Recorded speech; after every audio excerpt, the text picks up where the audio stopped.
नमस्कार दोस्तों, कैसे हैं आप सब लोग। उम्मीद है आप सब अच्छे होंगे और अपनी तैयारी को बड़े बेहतरीन ढंग से कर रहे होंगे। आप जानते हैं हम अपने चैनल के माध्यम से यूपीपीएससी, यूपीपीएसएस और आरओआरओ को जो है प्रैक्टिस सेट करा रहे हैं। और ये प्रैक्टिस सेट आपको मिल जाते हैं बड़े ही बेहतरीन क्वेश्चन के। ये वो क्वेश्चन है जो आपकी परीक्षा में एज इट इज़ उठाकर पूछ लिए जाते हैं या फिर पहले कहीं ना कहीं पूछे गए हैं। सारे क्वेश्चन को आपको देख लेना है और ये प्रैक्टिस सेट हो जाते हैं फुल लेंथ मतलब इसमें आपको टोटल मिल जाते हैं 150 क्वेश्चन देखने को।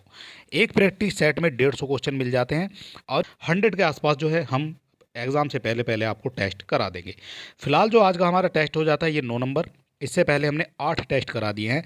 अगर वो आपने नहीं देखे हैं तो आप हमारे चैनल पर विजिट करेंगे, वहाँ आपको 8 सेट मिल जाएंगे 150 क्वेश्चन के।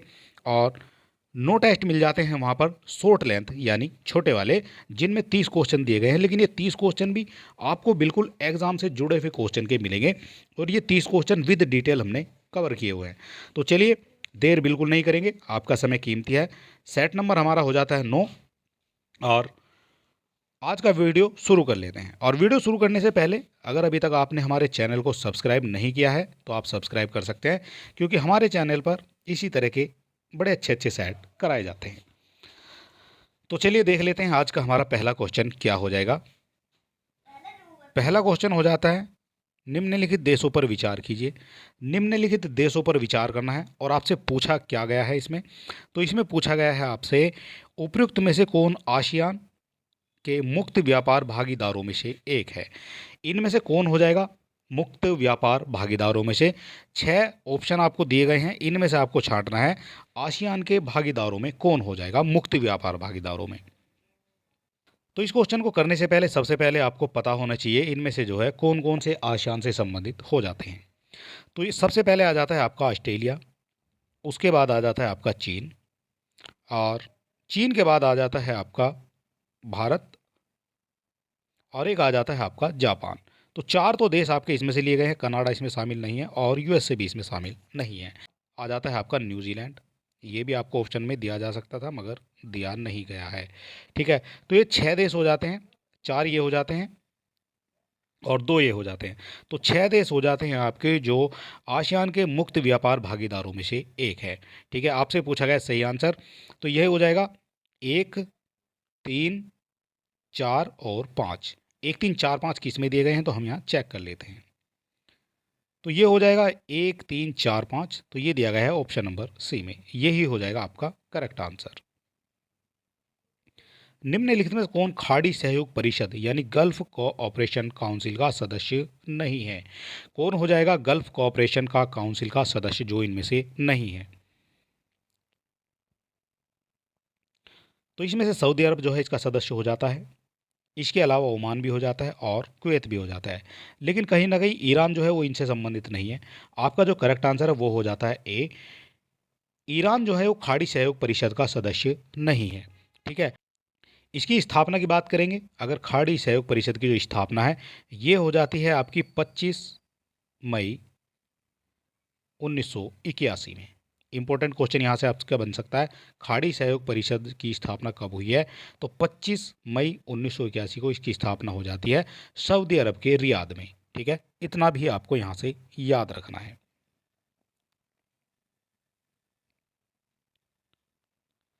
गिनी गुणांक में सामान्य वृद्धि संकेत कर सकती है। गिनी गुणांक में सामान्य वृद्धि संकेत कर सकती है, तो ये करती है सरकारी नीतियां समावेशी नहीं है और गरीबों की तुलना में अमीरों को अधिक लाभ पहुंचा रही है। ठीक है, ये हो जाता है इसका करेक्ट आंसर। गिनी गुणांक में सामान्य वृद्धि संकेत कर सकती है, सरकारी नीतियां समावेशी नहीं है और गरीबों की तुलना में अमीरों को अधिक लाभ ये पहुंचा रही है। ठीक है, ये हो जाएगा इसका करेक्ट आंसर।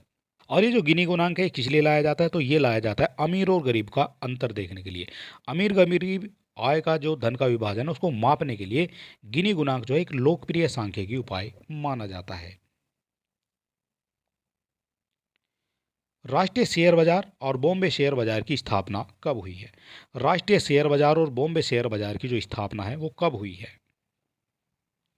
तो इनकी स्थापना हो जाती है 1992 में हो जाती है राष्ट्रीय शेयर बाजार की, और बॉम्बे शेयर की जो स्थापना होती है वो हो जाती है 1874 में।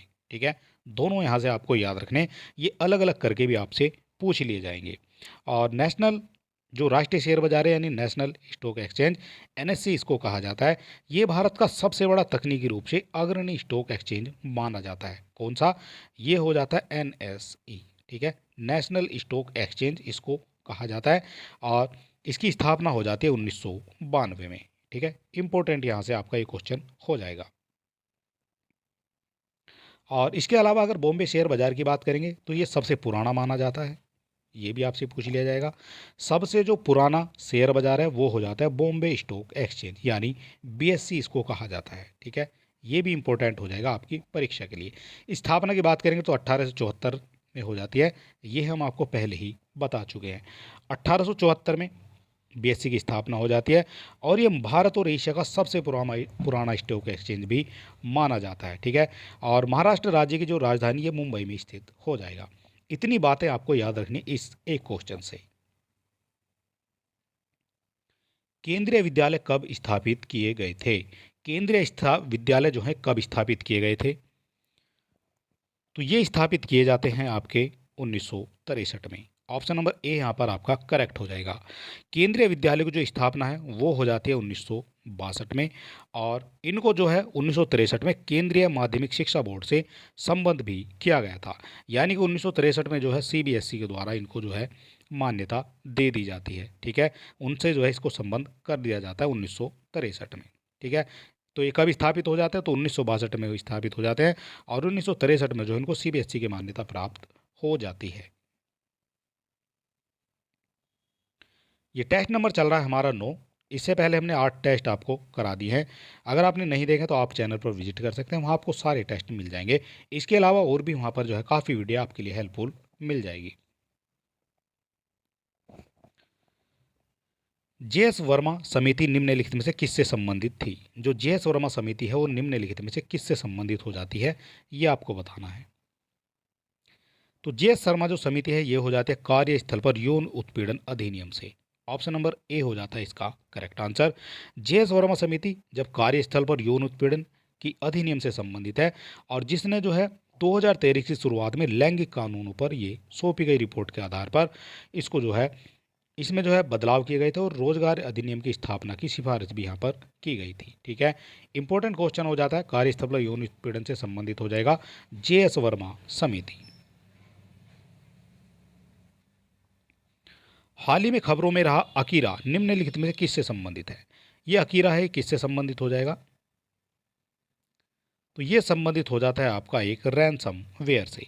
तो ये रैंसम वेयर ऑपरेशन जिसे अकीरा कहा जाता है और ये साइबर स्पेस में एक सक्रिय हो जाता है, साइबर स्पेस में, ठीक है। रैंसम वेयर ये साइबर स्पेस में सक्रिय माना जाता है। ये किस किस पर काम करता है? तो ये करता है आपका विंडो पर काम, इसके अलावा ये लाइनक्स पर भी जो है काम करता है, ठीक है। दोनों को जो है लक्ष्य इसका होता है दोनों को लक्षित करना और इनमें जो है फिर ये इसका जो डाटा है उसको चुराता है, डाटा को जो है करेक्ट करने के लिए फिर ये आपसे वसूली भी करता है। इस तरह से जो है इसको रैनसमवेयर कहा जाता है। निम्नलिखित में कौन सा शहर वर्ल्ड सिटीज कल्चर फोरम में शामिल होने वाला पहला भारतीय शहर बन गया है? ये बन जाता है शहर वर्ल्ड सिटी कल्चर फोरम में शामिल होने वाला भारत का पहला शहर।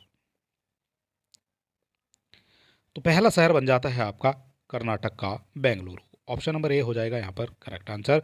और ये जो बेंगलुरु है कर्नाटक की राजधानी हो जाती है और वर्ल्ड सिटी कल्चर फोरम का जो हिस्सा बनने वाला ये भारत का पहला शहर बन जाता है। इंपॉर्टेंट हो जाता है यहाँ से ये क्वेश्चन भी।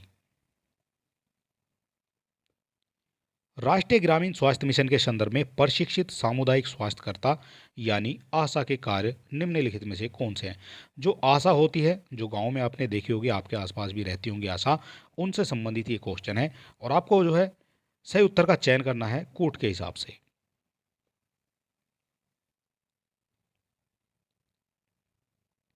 तो सबसे पहला जो है हम देख लेते हैं स्त्रियों को प्रसव पूर्व देखभाल जांच के लिए स्वास्थ्य सुविधा केंद्र ले जाना। बिल्कुल ये तो इनका काम हो जाता है। गर्भावस्था में प्रारंभिक संसूचन के लिए गर्भावस्था परीक्षण किट प्रयोग करना, ये भी इनका काम हो जाता है। और इसके अलावा पोषण एवं प्रतिरक्षण के विषय में सूचना देना, तो ये भी कहीं ना कहीं इनका काम हो जाता है। बच्चे का प्रसव कराना, तो ये इनका काम नहीं होता है, ठीक है। बच्चे का प्रसव नहीं कराएंगे। बच्चे का जो प्रसव, इनका काम है केवल वो उनको ले जाना सरकारी अस्पताल तक, या फिर डॉक्टरनी को जो है सूचित करना और डॉक्टरनी को बताना। ये जो प्रसव का काम है ये हो जाता है वहाँ पर जो डॉक्टर उपस्थित होते हैं उनका काम हो जाता है वहाँ पर जो है प्रसव कराना, ठीक है। तो प्रसव कराने से इनका संबंध कुछ नहीं है। तो इस तरह से 1, 2 और 3 ये आपके करेक्ट हो जाएंगे आशा के संबंध में। ये हो जाता है भारत सरकार के स्वास्थ्य और परिवार कल्याण मंत्रालय द्वारा 12 अप्रैल 2005 के जो प्रारंभ राष्ट्रीय ग्रामीण स्वास्थ्य मिशन था उसके तहत जो गांव में होते हैं सामुदायिक स्वास्थ्यकर्ता, उनको जो है प्रमुख कार्यों में शामिल किया गया था। कब किया गया था? ये किया गया था 2005 में, ठीक है। इंपॉर्टेंट क्वेश्चन आपसे यहाँ से बन सकता है। इनका काम हमने आपको बता दिया है और यहाँ से 1, 2, 3 ये आपके करेक्ट हो जाएंगे और 1, 2, 3 दिए गए हैं आपके ऑप्शन नंबर ए में, ठीक है। ये हो जाता है यहाँ पर करेक्ट आंसर। अगला क्वेश्चन हो जाएगा स्वाधार योजना क्या है।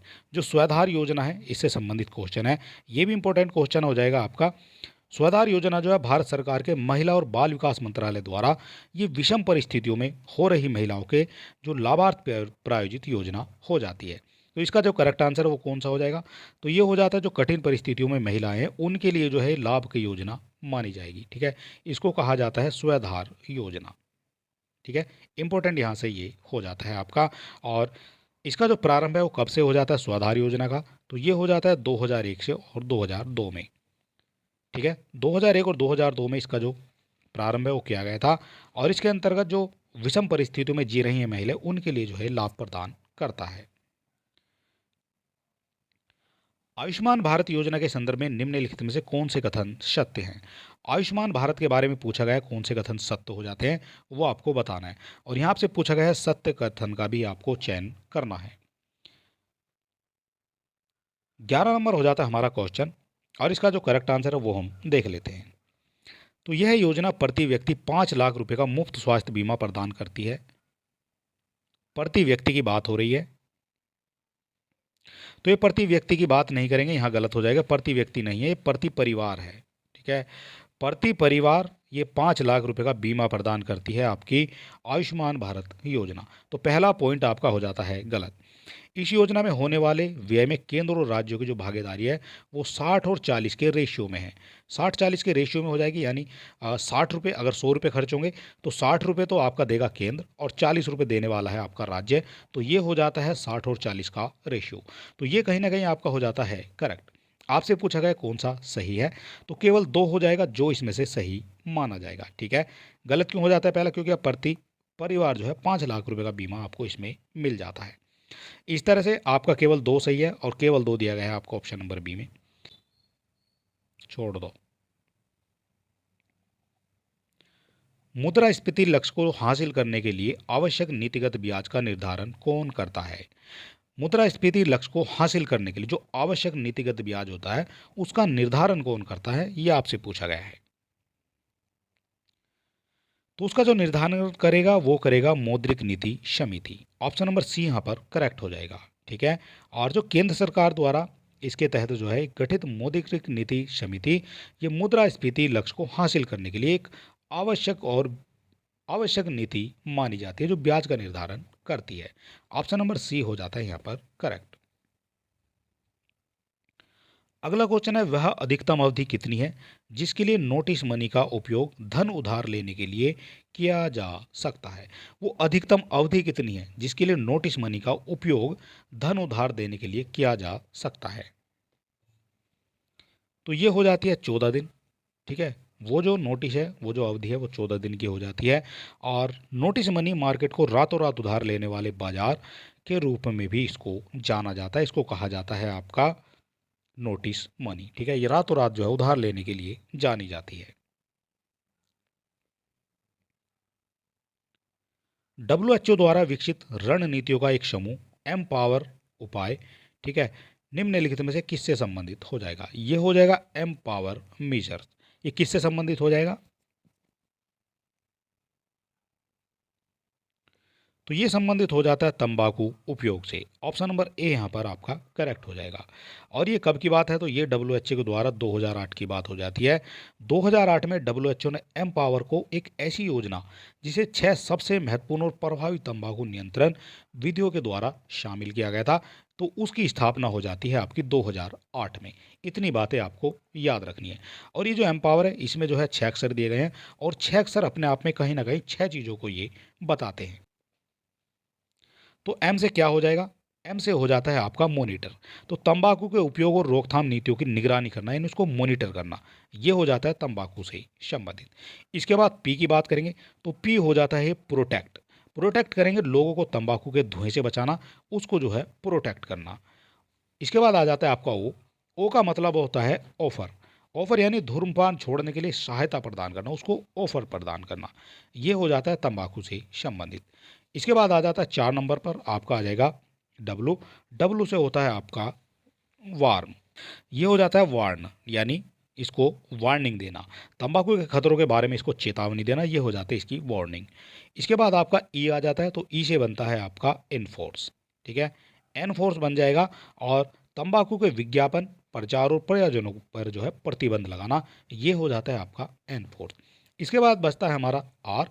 और आर का मतलब होता है रेस, यानी तंबाकू पर जो है कर बढ़ाना। ठीक है, उसको रेस कर देना। तंबाकू के पर कर बढ़ाएंगे तो लोग जो है खाना उसको थोड़ा सा कम कर देंगे, ऐसा माना जाता है। तो ये 6 पॉइंट दिए गए थे। ठीक है, और ये तंबाकू के उपयोग से संबंधित थे। एम पावर इसको कहा जाता है। इसके जो स्थापना हुई है वो हुई थी 2008 में। इंपॉर्टेंट क्वेश्चन यहाँ से आपका ये बन जाता है। हंटा टोंगा ज्वालामुखी जो हाल ही में खबरों में था वो कहाँ स्थित है? हंटा चोंगा ज्वालामुखी आपसे पूछा गया है, तो ये हो जाता है प्रशांत महासागर में। ऑप्शन नंबर ए हो जाता है यहाँ पर करेक्ट आंसर। ठीक है, ये ज्वालामुखी है जो बार बार इसमें से जो विस्फोट होता है, तो ये देखने को मिल जाएगा आपको प्रशांत महासागर में। डायरेक्ट आपसे क्वेश्चन पूछ लिया जाएगा। एस्च्योरी शब्द संबंधित है, जो एस्च्योरीज है वो किससे संबंधित हो जाएगी? बैंकिंग से, बीमा से, शेयर बाजार से, या उपरोक्त में से किसी से नहीं। तो एस्च्योरीज जो है ये आपकी संबंधित हो जाती है बीमा क्षेत्र से। एस्च्योरीज सब बीमा क्षेत्र से संबंधित है और इसका जो संबंध होता है भविष्य की अनिश्चित घटनाओं के वित्त प्रभाव के आकलन से संबंधित हो जाएगा। जो भविष्य में आपकी घटनाएं घटनी है वित्तीय प्रभाव के, उनसे संबंधित ये माना जाता है। निम्नलिखित में कौन सी परिभाषित शब्दावली उस क्रियाविधि को इंगित करती है जिसके माध्यम से वाणिज्य बैंक सरकार को उधार देता है? वाणिज्य बैंक सरकार को उधार देता है, तो ये कौन सी शब्दावली हो जाती है? तो ये मानी जाती है संवैधानिक तरलता अनुपात। ऑप्शन नंबर डी यहाँ पर आपका करेक्ट हो जाएगा। ये हो जाती है संवैधानिक तरलता अनुपात।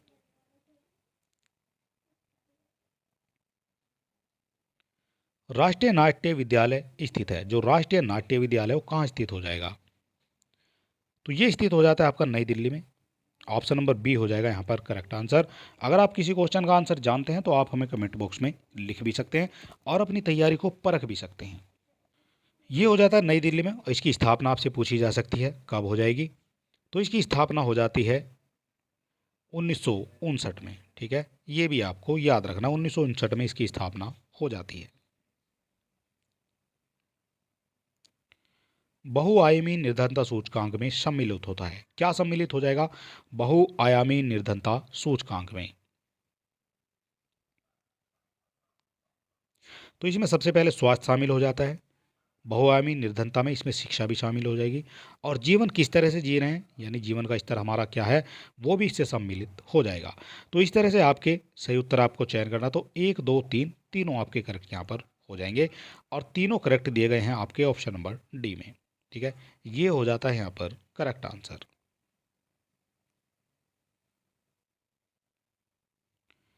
सामान्य कीमत स्तर में बढ़ोतरी निम्नलिखित में से किन या किस कारणों से हो सकती है? सामान्य कीमत स्तर में बढ़ोतरी किन कारणों से होती है, ये आपको बताना है। तो यहाँ आपको 3 पॉइंट दिए गए हैं, 1 2 और 3। और सबसे पहले द्रव्य की पूर्ति में वृद्धि, ये आपका हो जाता है करेक्ट।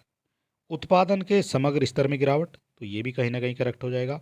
और प्रभावी मांग में वृद्धि, तो ये भी आपका करेक्ट हो जाता है। इस तरह से आपके तीनों जो हैं ये आपके हो जाएंगे करेक्ट। और तीनों करेक्ट किस में दिए गए हैं? तो ये दिए गए हैं ऑप्शन नंबर डी में। कूट का जो है सही प्रयोग आपको यहाँ पर करना था। भारत में लौह अयस्क का सबसे बड़ा उत्पादक राज्य कौन सा है? लौह अयस्क का सबसे बड़ा उत्पादक राज्य, तो लौह अयस्क का जो उत्पादक सबसे बड़ा हो जाता है वो हो जाता है आपका उड़ीसा। उड़ीसा भारत में लोहा इसका सबसे बड़ा उत्पादक है और इसमें जो देश के जो अयस्क होता है उत्पादन में महत्वपूर्ण हिस्सेदारी जो है इसकी हो जाती है। निम्नलिखित में कौन भारत में बीमा क्षेत्र का मुख्य नियामक हो जाएगा? बीमा क्षेत्र का मुख्य नियामक है वो कौन सा हो जाएगा? तो ये हो जाता है भारतीय बीमा विनियामक विकास प्राधिकरण यानी IRDAI। ये हो जाता है इसका करेक्ट आंसर। ठीक है, इसकी स्थापना आपसे पूछी जाएगी तो इसकी जो स्थापना है वो हो जाती है आपकी 1999 में। ठीक है, बीमा ग्राहकों के हितों की रक्षा के उद्देश्य से 1999 में इसको स्थापित किया गया था और यह एक नियामक निकाय भी हो जाता है। स्थापना आपसे पूछी जाएगी 1999 में। टीकाकरण कार्यक्रमों के माध्यम से किस वायरल रोग को सफलतापूर्वक समाप्त किया गया है? टीकाकरण कार्यक्रमों के माध्यम से वायरल रोग को सफलतापूर्वक समाप्त किया गया था। तो ये हो जाता है पोलियो को। ऑप्शन नंबर सी हो जाएगा यहाँ पर करेक्ट आंसर। पोलियो हो जाता है इसका अगर नाम आपसे पूछ लिया जाएगा दूसरा नाम क्या होता है तो पोलियो माइलाइटिस हो जाता है इसका नाम। क्या हो जाएगा? Polio myelitis. ठीक है, ये हो जाता है इसका पूरा नाम। अगर आपसे कहीं से पूछ लिया जाएगा तो आप इसका फटाक से दे देंगे आंसर। इसको नाम से जाना जाता है और टीकाकरण प्रयासों के माध्यम से दुनिया के कई हिस्सों में सफलतापूर्वक जो है इसका उन्मूलन भी किया गया था। ठीक है, ये आपको याद रखना है। ये संबंधित हो जाता है आपका पोलियो से।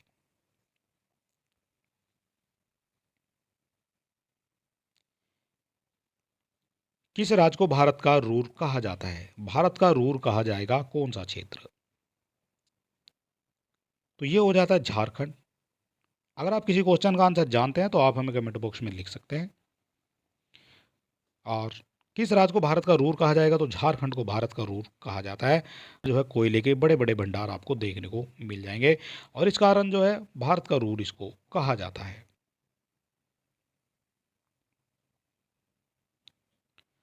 भारत मध्य पूर्व यूरोप आर्थिक गलियारे के संबंध में निम्नलिखित कथनों पर आपको विचार करना है। भारत मध्य पूर्व यूरोप आर्थिक गलियारे के संबंध में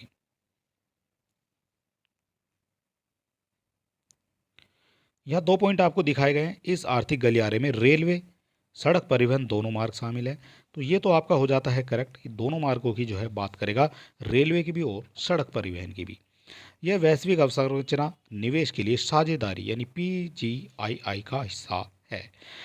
तो ये भी आपका कहीं ना कहीं करेक्ट हो जाएगा। तो दोनों आपके यहाँ करेक्ट हो जाते हैं और दोनों करेक्ट दिए गए हैं आपके ऑप्शन नंबर सी में। एक और दो दोनों आपके हो जाते हैं सही। ठीक है, इंपॉर्टेंट ये हो जाता है। न्यूनतम आवश्यकता कार्यक्रम का जो उद्देश्य है वो क्या हो जाएगा? आधारभूत ढांचा उपलब्ध करवाना। न्यूनतम आवश्यकता कार्यक्रम का उद्देश्य है आधारभूत ढांचा उपलब्ध करवाना। इससे जो है कौन सा संबंधित हो जाएगा ये आपको बताना है। तो ये हो जाता है ग्रामीण नगरीय जनसंख्या को आधारभूत ढांचा उपलब्ध करवाना। ये हो जाता है न्यूनतम आवश्यकता कार्यक्रम का उद्देश्य। ऑप्शन नंबर सी हो जाता है यहाँ पर करेक्ट आंसर। निम्नलिखित में कौन सा एक कथन खुदरा व्यापारियों दुकानदारों और स्वरोजगार वाले व्यक्तियों के लिए राष्ट्रीय पेंशन योजना के बारे में सही नहीं है? नहीं यहाँ से पूछा गया आपसे कौन सा, यानी कि आपको बताना है इनमें से गलत कौन सा है।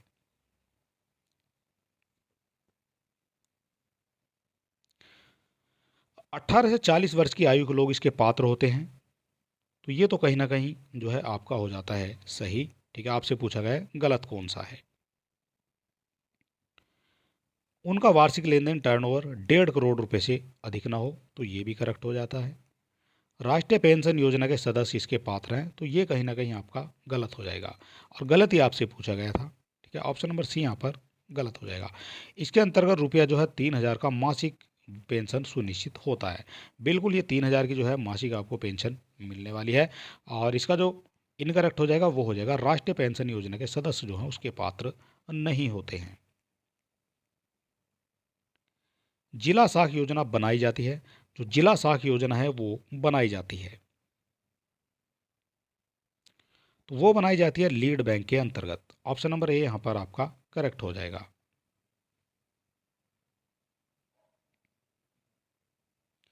भारत में राज्यों की अवस्थापना सुधार के लिए ऋण एवं अनुदान निम्नलिखित में से किस एक संस्था द्वारा दिए गए हैं? ऋण एवं अनुदान निम्नलिखित में किस एक संस्था द्वारा दिए गए हैं? तो ये दिए गए हैं विश्व बैंक के द्वारा। ऑप्शन नंबर ए यहाँ पर आपका करेक्ट हो जाएगा। नीति आयोग के प्रथम उपाध्यक्ष कौन थे? नीति आयोग के प्रथम उपाध्यक्ष आपसे पूछे गए हैं। तो इसका करेक्ट आंसर हो जाता है आपका नितिन गडकरिया। ठीक है, ये हो जाता है इसका करेक्ट आंसर।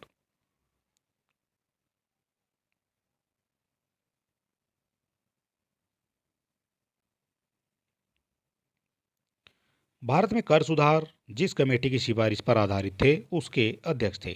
उसके अध्यक्ष कौन हो जाते हैं भारत में कर सुधार कमेटी की सिफारिश के? तो ये हो जाता है आपका आरजीए चलैया। ऑप्शन नंबर ए हो जाता है यहाँ पर करेक्ट आंसर। कर सुधार समिति को जो है सुधारों की व्यापक रूपरेखा इन्होंने प्रस्तुत की थी और इसको जो है 1991 के बाद राजकोषीय सुधार पर आधारित कर दिया था। कब किया गया था? तो 1991 में। 1991 के बाद जो है राजकोषीय सुधार आधारित इसको कर दिया था। तो ऑप्शन नंबर ए यहाँ पर आपका करेक्ट हो जाएगा। निम्नलिखित पर विचार कीजिए। क्वेश्चन नंबर हो जाता है हमारा 34। निम्नलिखित पर आपको विचार करना है और यहाँ आपको बताना है भारत में व्यापक धन में शामिल है। भारत में व्यापक धन में कौन शामिल हो जाएगा ये आपको बताना है।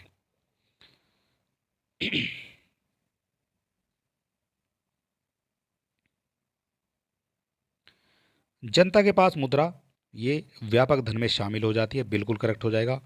बैंकों के पास मांग जमा यानी डिपॉजिट, ये भी इसका करेक्ट आंसर हो जाएगा। बैंकों के पास जो समय जमा होती है टाइम डिपॉजिट इसको कहा जाता है। तो ये भी जो है इससे संबंधित हो जाता है आपका व्यापक धन से। इस तरह से आपके 1 2 3 तीनों आपके करेक्ट हो जाते हैं और तीनों करेक्ट किस में दिए गए हैं? तो ऑप्शन नंबर डी में दिए गए हैं आपके तीनों करेक्ट। ठीक है, ये हो जाता है यहाँ पर करेक्ट आंसर। निम्नलिखित में कौन लोकसभा चुनाव में डाले गए मतों की पुनर्गणना का आदेश दे सकता है? जो लोकसभा में डाले गए हैं मत उनका पुनर्गणना का आदेश दे सकता है। यदि कोई प्रत्याशी इस तरह की मांग करता है वो कौन हो जाएगा? तो ये हो जाता है चुनाव क्षेत्र का निर्वाचन अधिकारी। ऑप्शन नंबर सी यहाँ पर करेक्ट हो जाता है। और जो चुनाव क्षेत्र का निर्वाचन अधिकारी होता है वो उन मतों की जो है पुनर्गणना करा सकता है। संविधान के किस अनुच्छेद में इसका उल्लेख है? तो ये 324 के 6 में जो है इसका उल्लेख देखने को मिल जाएगा। 324 के 6 में जो है इसका उल्लेख आपको देखने को मिल सकता है।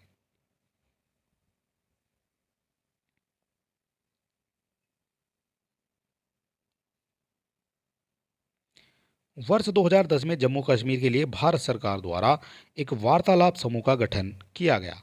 इस वार्तालाप समूह का जो अध्यक्ष है निम्नलिखित में से किसको बनाया गया या फिर कौन था? तो ये हो जाते हैं दिलीप पद्मावकर। ठीक है, दिलीप पद्मावकर हो जाते हैं और इनको जो है अक्टूबर 2010 में जम्मू कश्मीर के लिए भारत सरकार के पत्रकार दिलीप पद्मावकर की अध्यक्षता में एक वार्तालाप समूह कमेटी का गठन किया गया था। ठीक है, इंपॉर्टेंट यहाँ से ये क्वेश्चन हो जाता है। भारत के संविधान में निम्नलिखित में से क्या कथित है? भारत के संविधान में निम्नलिखित में क्या कथित हो जाएगा? सही उत्तर का आपको चयन करना है। दो कथन आपको यहाँ पर दिए गए हैं। राष्ट्रपति संसद के किसी भी सदन का सदस्य नहीं होगा। तो ये तो करेक्ट हो जाएगा। जो राष्ट्रपति है वो किसी भी सदस्य का सदस्य जो है नहीं होता है, ये बिल्कुल जो है करेक्ट हो जाएगा। और राष्ट्रपति संसद जो है राष्ट्रपति दोनों सदनों से मिलकर बनेगी। तो ये भी आपका करेक्ट हो जाएगा। जो संसद होती है वो राष्ट्रपति और दो सदनों से मिलकर बनती है, ये भी जो है इंपॉर्टेंट हो जाता है। तो दोनों आपके करेक्ट दिए गए हैं और दोनों करेक्ट हो जाते हैं आपके ऑप्शन नंबर बी में। ये हो जाता है यहाँ पर करेक्ट आंसर। ये चीज़ आपको समझ लेनी है। राष्ट्रपति के बिना जो है संसद नहीं बनेगी, लेकिन राष्ट्रपति जो है संसद के किसी भी सदस्य का सदस्य भी नहीं होता है। ठीक है, इंपॉर्टेंट क्वेश्चन आपका ये बन जाता है। निम्नलिखित में कौन केंद्र की समेकित संचित निधि से राज्यों को राजस्व की सहायता हेतु अनुदान देने वाले सिद्धांतों की अनुशंसा करता है? कौन हो जाएगा जो अनुशंसा करेगा अनुदान देने वाले सिद्धांतों की? तो ये हो जाता है वित्त आयोग। ऑप्शन नंबर सी यहाँ पर आपका करेक्ट हो जाएगा। वित्त आयोग से एक क्वेश्चन आपका बनता है कि वित्त आयोग का जो वित्त आयोग का जो उल्लेख है वो अनुच्छेद किस में हो जाता है संविधान के, तो ये हो जाता है 280 में। ठीक है, वित्त आयोग जो है 280 में हो जाएगा, ये आपसे पूछ लिया जाता है। भारतीय संसद किस रीति से प्रशासन पर नियंत्रण करती है? प्रशासन पर नियंत्रण करती है भारतीय संसद, तो ये करती है संसदीय समिति के माध्यम से। ऑप्शन नंबर ए यहाँ पर करेक्ट आपका हो जाएगा। ठीक है, भारतीय संसद संसदीय समिति के माध्यम से प्रशासन पर नियंत्रण करती है।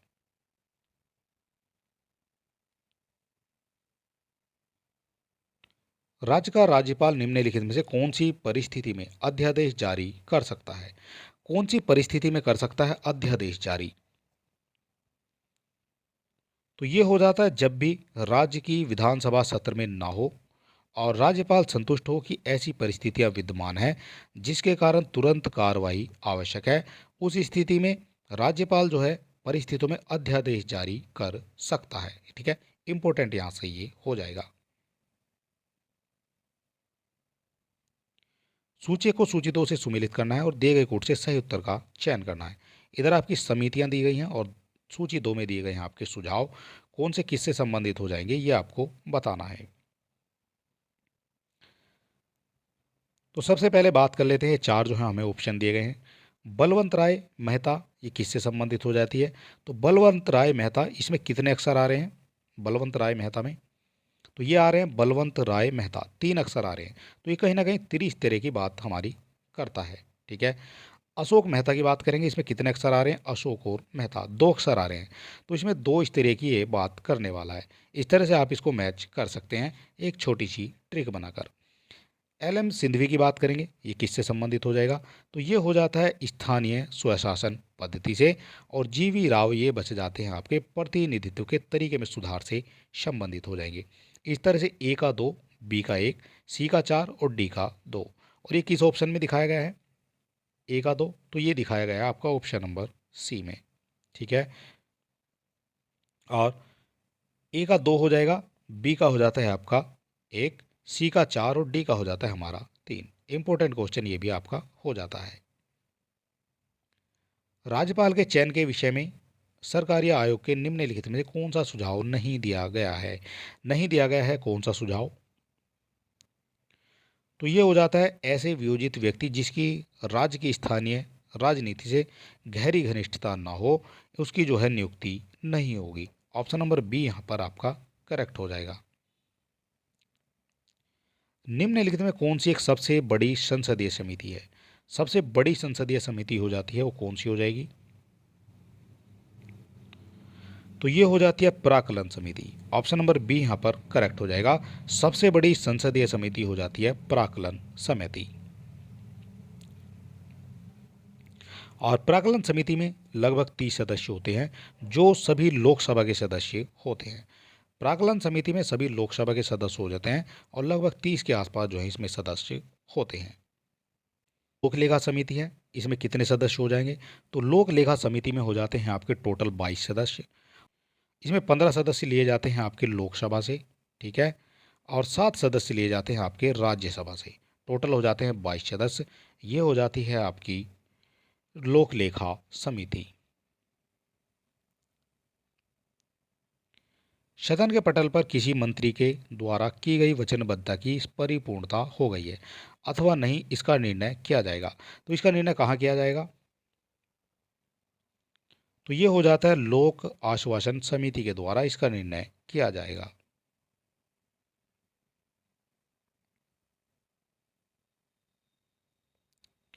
संविधान के अनुसार लोकसभा के अधिवेशन आपको बताना है। लोकसभा के अधिवेशन जो है आगे का जो है क्या हो जाएगा, अधिवेशन जो है कब होते हैं, कैसे होते हैं, वो सब आपको बता देना है। ठीक है, संविधान के अनुसार पूछा गया है लोकसभा के जो अधिवेशन है,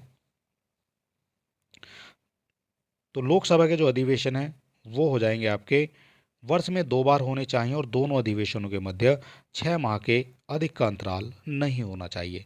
ऑप्शन नंबर डी यहाँ पर आपका हो जाता है करेक्ट। भारतीय संविधान के अनुच्छेद 19 यानी घ को अनुच्छेद 21 के साथ मिलाकर पढ़ने पर निम्नलिखित में कौन सा अधिकार प्राप्त होता है? अनुच्छेद की बात की गई है, अनुच्छेद 19 गह को अनुच्छेद 21 के साथ मिलाकर पढ़ने पर कौन सा अधिकार प्राप्त होगा? तो ये हो जाता है एकांतता का अधिकार। ऑप्शन नंबर सी यहाँ पर करेक्ट हो जाएगा। निम्नलिखित में कौन सा कथन सही नहीं है? कौन सा हो जाएगा जो सही नहीं दिया गया है? भारतीय संविधान के अनुच्छेद 45 में कहा गया है कि राज्य 6 वर्ष से कम आयु के सभी बच्चों के लिए शिक्षा प्रदान करने का प्रयास करेगा। तो जो पहला पॉइंट है यह आपका हो जाता है करेक्ट।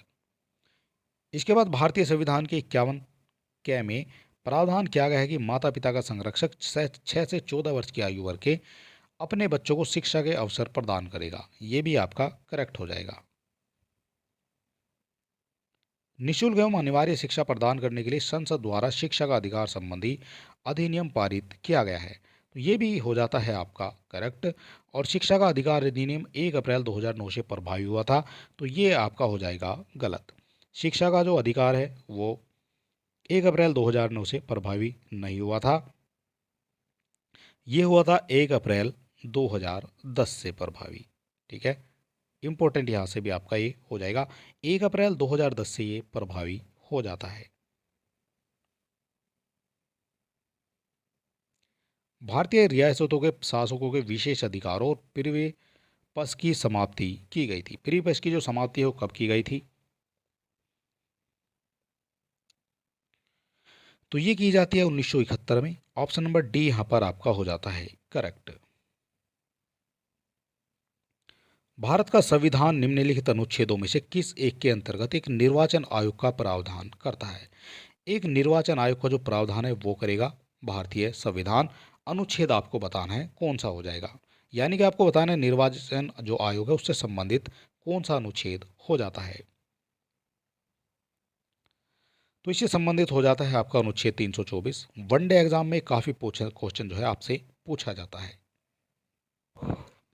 निम्नलिखित में किस किस ने भारत के उपराष्ट्रपति का पद संभाला है?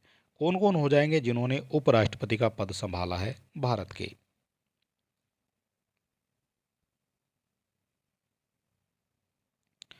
तो भारत के उपराष्ट्रपति हो जाते हैं मोहम्मद हिदायतुल्लाह हो जाते हैं।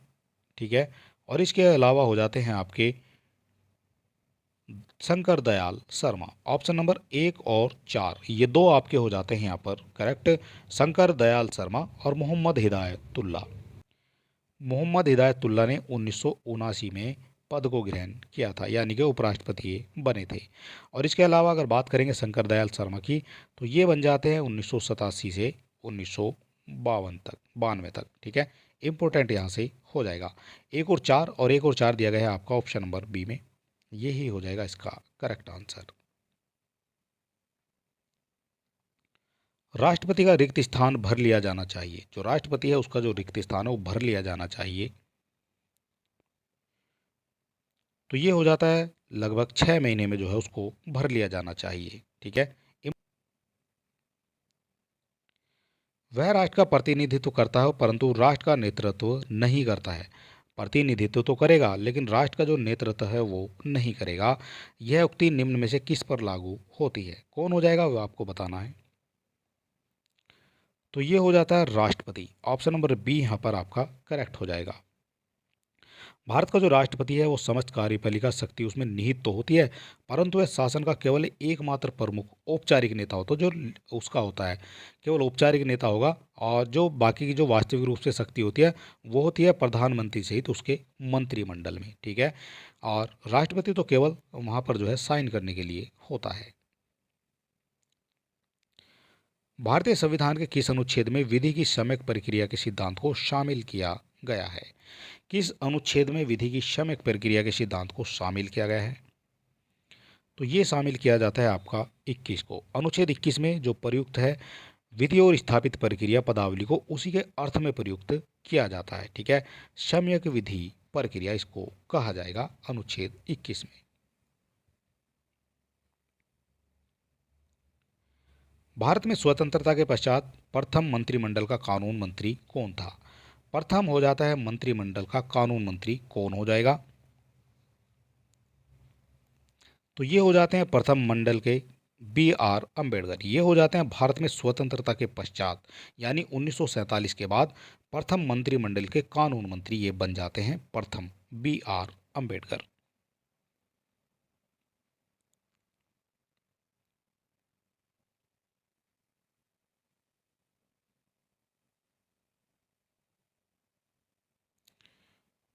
और यहाँ सूची को सूची दो से सुमेलित करना है और दिए गए कोड से सही प्रयोग भी आपको करना है। कौन सा किससे संबंधित हो जाएगा ये भी आपको बताना है। सबसे पहले बात करेंगे जो अनुच्छेद दिया गया है आपका 323 का ये हो जाता है प्रशासनिक अधिकरण से संबंधित। अनुच्छेद 324 जो है ये हो जाता है आपका निर्वाचन से संबंधित। इसके अलावा 330 की बात की गई है तो ये हो जाता है आपका लोकसभा के लिए जो अनुसूचित जातियां और अनुसूचित जनजातियों के स्थानों का जो आरक्षण होता है उससे संबंधित हो जाएगा अनुच्छेद 303। इसके अलावा जो 320 हो जाएगा ये हो जाता है आपका लोक सेवा आयोगों के कार्यों के संबंध में। इस तरह से ए का 2 हो जाएगा, बी का 1 हो जाएगा। ये किस में दिया गया है?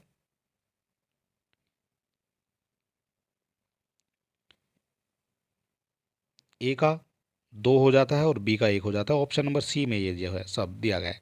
सी का 4 और डी का हो जाता है आपका 3। ऑप्शन नंबर सी हो जाता है यहाँ पर करेक्ट आंसर।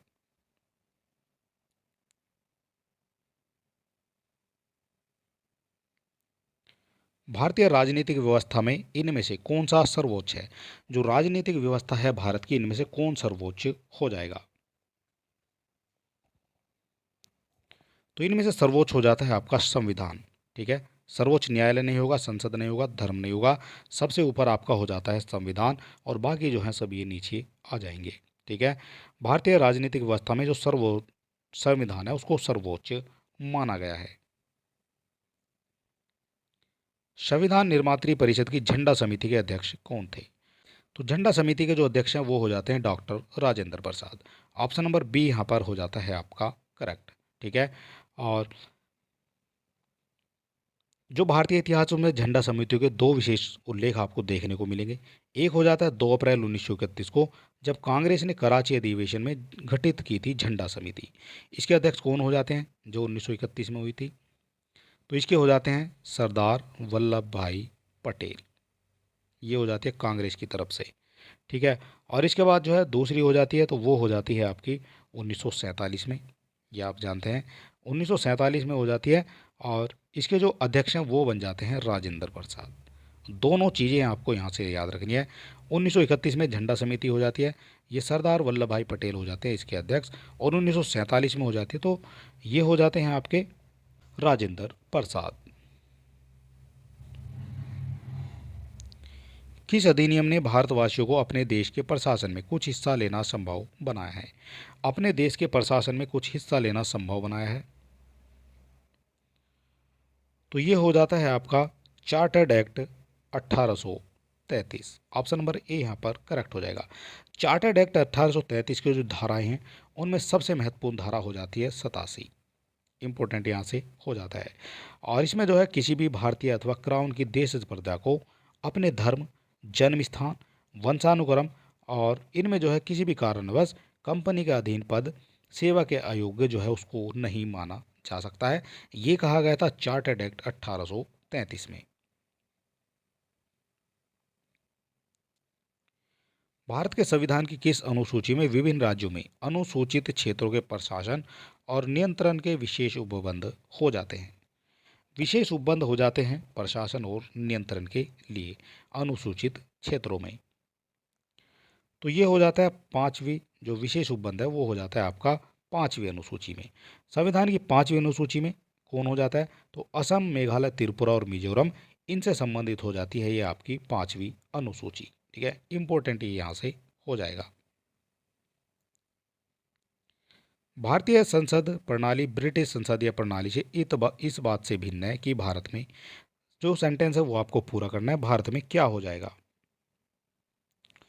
तो ये हो जाता है न्यायिक पुनर्विलोकन की जो प्रणाली है वो संबंधित हो जाएगी आपकी संसदीय भारतीय संसदीय प्रणाली ब्रिटिश संसदीय से।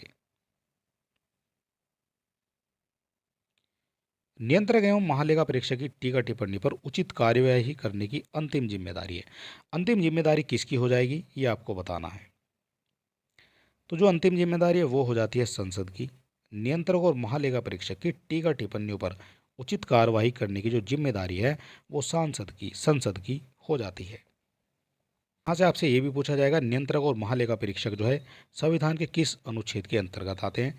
तो ये आ जाएंगे, अनुच्छेद हो जाता है 151 का ए। ठीक है, ये हो जाता है इससे संबंधित। निम्न में से किन उत्पादों को हाल ही में जीआई टैग दिया गया है? किन को दिया गया है हाल ही में जीआई टैग? तो 12 बंकी की हथकरघा को दिया गया है, मैनपुर तारकाशी को और संबल हैंडक्राफ्ट को भी दिया गया है। इस तरह से ऑप्शन नंबर जो है सभी करेक्ट आपके हो जाएंगे, यानी उपरोक्त हो जाता है इसका correct answer.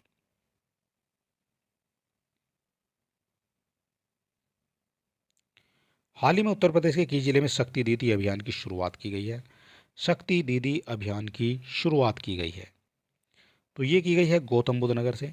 Option number C यहाँ पर करेक्ट हो जाएगा।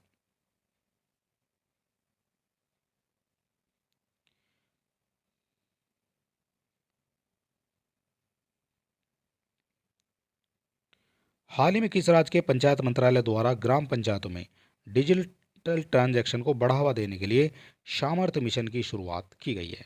सामर्थ्य मिशन की शुरुआत की गई है, कहाँ की गई है? तो ये की गई है उत्तर प्रदेश में। ऑप्शन नंबर डी आपका हो जाता है करेक्ट।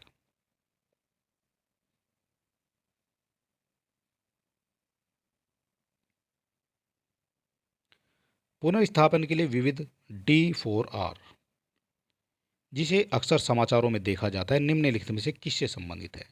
D4R जो है ये अक्सर समाचारों में देखा है और ये संबंधित हो जाती है आपकी, यह एक उपकरण है जो कृषि वानिकी और पारिस्थितिकी तंत्र की व्यवस्थित बहाली में सहायता करता है। ऑप्शन नंबर डी यहाँ पर आपका हो जाता है करेक्ट। ये जो है एक उपकरण माना जाएगा।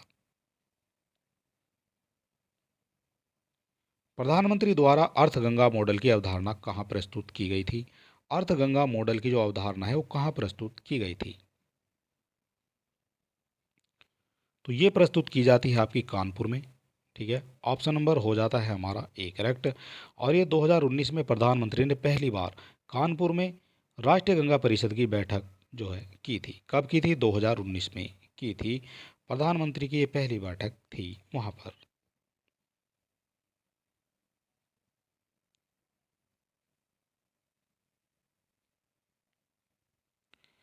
कौन सा भारतीय राज्य इंटरनेट सेवा देने वाला भारत का पहला देश भारत का पहला राज्य बन गया है? कौन हो जाता है देश का पहला राज्य?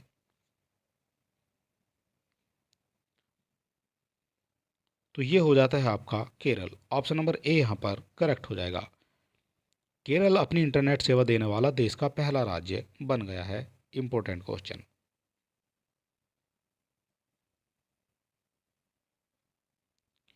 निम्नलिखित में कौन सा कथन सही नहीं है? कौन सा हो जाएगा कथन जो सही नहीं है? तो ये हो जाता है भारत शासन अधिनियम 1935 के प्रावधानों के अनुरूप बर्मा को भारत से अलग किया गया था। 1935 में किया जाता है बर्मा को भारत से अलग, तो ये तो आपका करेक्ट हो जाएगा। वर्तमान में भारत में राष्ट्रपति को अध्यादेश निर्गत करने की शक्ति भारत शासन अधिनियम 1935 से प्रेरित है, तो ये भी आपका हो जाता है करेक्ट। भारत शासन अधिनियम 1835 में भारत के लिए एक लिखित संविधान का प्रावधान किया गया था।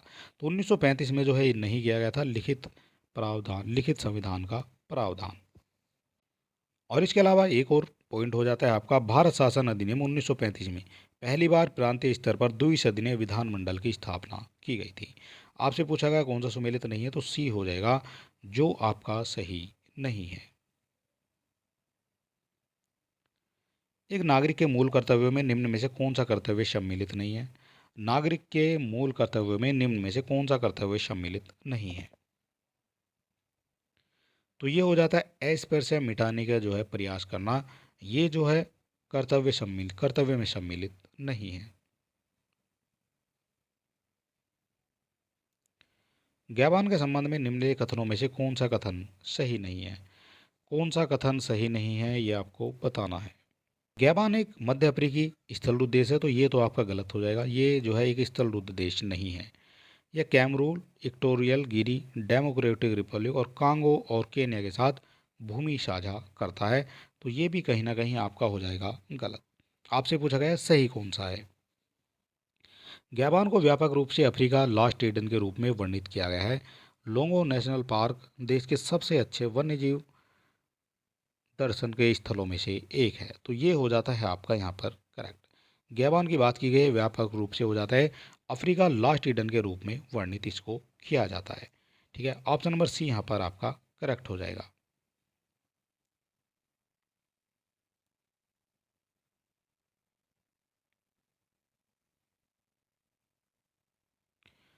हाल ही के वर्षों में चिकित्सीय प्रयोजनों के लिए साइक्लोसाइबिन का उपयोग करने में रुचि बढ़ रही है। विशेष रूप से अवसाद और चिंता जैसी मानसिक स्वास्थ्य स्थितियों को उपचार में यह किस में पाया जाता है, किस में पाया जाएगा ये आपको बताना है। तो ये हो जाता है जादुई मशरूम। ऑप्शन नंबर सी यहाँ पर करेक्ट हो जाएगा। ठीक है, साइक्लोबीन की जो उपयोग करने में रुचि बढ़े विशेष रूप से अवसाद और चिंता का जो है और मानसिक स्वास्थ्य स्थितियों के उपचार में यह किस में पाया जाएगा, तो जादुई मशरूम में ये पाया जाता है। लोकसभा का कार्यकाल पूरा होने के पहले भंग किया जा सकता है। लोकसभा को भंग किया जा सकता है,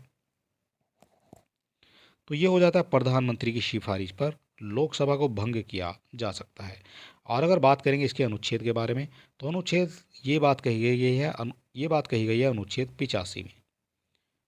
ठीक है, इंपॉर्टेंट यहाँ से ये क्वेश्चन आपका हो जाएगा। भारत के नीचे दिए गए न्यायालयों में से किन्हें या फिर किसे अभिलेख न्यायालय का जो है अभिलेख न्यायालय माना जाएगा, वो कौन सा हो जाएगा। तो जो माना जाता है वो हो जाएगा आपका उच्च न्यायालय एवं उच्चतम न्यायालय को अभिलेख न्यायालय माना जाता है। ठीक है, उच्च न्यायालय और उच्चतम न्यायालय को। और ये किस में हो जाता है, तो संविधान के 129 में हो जाता है। अनुच्छेद 129 के तहत उच्चतम न्यायालय को और अनुच्छेद 215 के तहत उच्च न्यायालय को अभिलेख जो है ये माना जाएगा।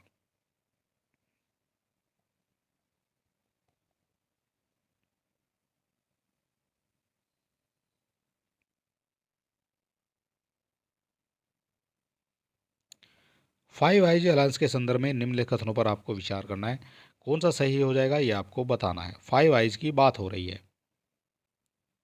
तो यहाँ दिया गया है यह भारत के बीच खुफिया जानकारी साझा करने की व्यवस्था है। तो ये तो हो जाता है इसका करेक्ट नहीं होगा बी, तो ये आपका गलत हो जाएगा। इसके तहत 5 देशों की खुफिया एजेंसियां आपस में सिग्नल, सैन्य और मानव खुफिया जानकारी साझा कर सकती हैं। तो ये आपका हो जाता है सही। आपसे पूछा गया कौन सा जो है सही हो जाएगा, तो सही हो जाता है इसमें से केवल 2, और केवल 2 दिया गया आपका ऑप्शन नंबर बी में। विश्व आत्महत्या रोकथाम दिवस कब मनाया जाता है। विश्व आत्महत्या रोकथाम दिवस,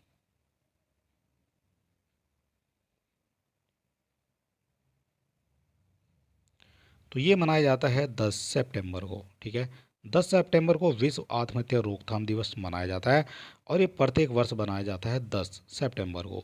शुरुआत की बात करेंगे इसकी, तो इसकी शुरुआत हो गई थी 2003 से। ठीक है, और ये WHO के द्वारा जो है इसकी शुरुआत हो जाती है। हाल ही में खबरों में देखी गई बायो हैकिंग निम्नलिखित में से किससे संबंधित है। जो बायो हैकिंग है वो किससे संबंधित हो जाएगी, तो ये संबंधित हो जाती है जीवित जीवों के गुणों या फिर क्षमताओं के सुधार के लिए। ऑप्शन नंबर बी यहाँ पर भी आपका करेक्ट हो जाता है। और ये हमारा प्रैक्टिस टेस्ट चल रहा है, इसमें आपको 150 क्वेश्चन मिलने वाले हैं। ठीक है, करंट के क्वेश्चन को हम स्किप करेंगे और बाकी जो है हम देखते चलेंगे। 150 नंबर हो जाते हैं, 150 नंबर का टेस्ट हो जाता है और इसमें आपको देखने को मिल जाते हैं, और ये जो टेस्ट नंबर है वो हो जाता है 9। निम्नलिखित में कौन सत्य नहीं है, कौन हो जाएगा सत्य नहीं है। राष्ट्रपति या राज्यपाल को शासकीय कार्यों के लिए विधिक कार्यवाही से उन्मुक्ति, ये करेक्ट हो जाएगा। कोई न्याय कोई न्यायालय राज्यपाल को किसी कर्तव्य पालन के लिए विवश नहीं कर सकता है, तो ये भी करेक्ट हो जाता है आपका क्वेश्चन। आपसे पूछा गया है कौन सा सत्य नहीं है। एक राज्यपाल को व्यक्तिगत कार्यों हेतु सिविल कार्रवाई लाने के लिए 2 मास की लिखित सूचना अवश्य देनी होती है। तो ये भी हो जाता है आपका करेक्ट। मंत्रियों द्वारा राष्ट्रपति या राज्यपाल को दिए गए सलाह को जांचने के लिए एक न्यायालय अधिकृत हो जाएगा। तो ये हो जाता है आपका करेक्ट आंसर। डी जो है ये करेक्ट आपका हो जाएगा।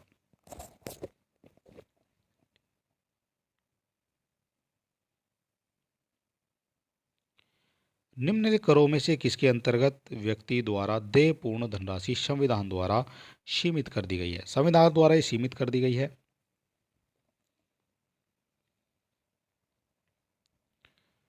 तो ये हो जाती है व्यापार, व्यवसाय और वृत्ति कर। ऑप्शन नंबर डी हो जाता है यहाँ पर करेक्ट। और इसकी जो बात की गई है वो की गई है 276 में।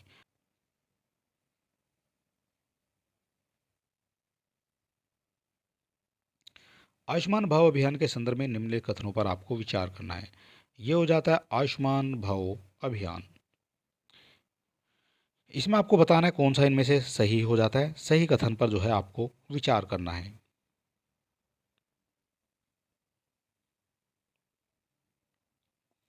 इस अभियान का जो लक्ष्य है बहु मंत्रालय दृष्टिकोण अपनाकर भारत के अंतिम छोर तक स्वास्थ्य सेवाएं पहुंचाना।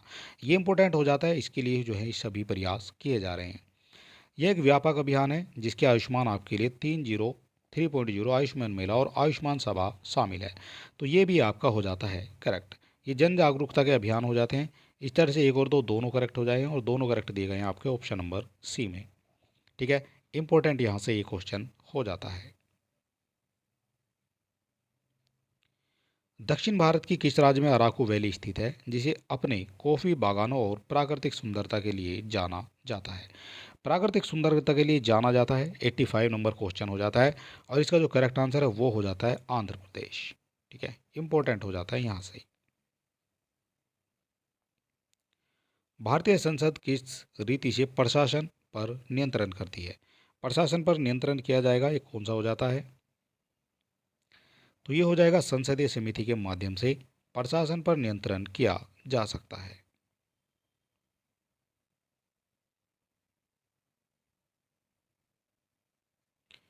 वैज्ञानिक समाजवाद का सिरे जाता है। जो वैज्ञानिक समाजवाद है उसका सिरे किसको जाएगा? तो ये जाता है कार्ल मार्क्स को। ऑप्शन नंबर ए यहाँ पर आपका करेक्ट हो जाएगा। वैज्ञानिक समाजवाद का जो सिरे है वो कार्ल मार्क्स को जाता है। यदि एक दी हुई समयावधि में कीमतें तथा मौद्रिक आय दोनों दोगुनी हो जाए तो वास्तविक आय क्या होगा? उस पर क्या फर्क पड़ेगा वास्तविक आय पे?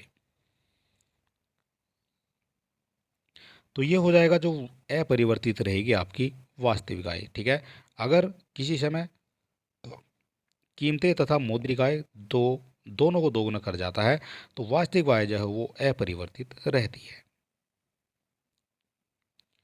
मिश्रित अर्थव्यवस्था का अर्थ है। मिश्रित अर्थव्यवस्था का क्या अर्थ हो जाएगा?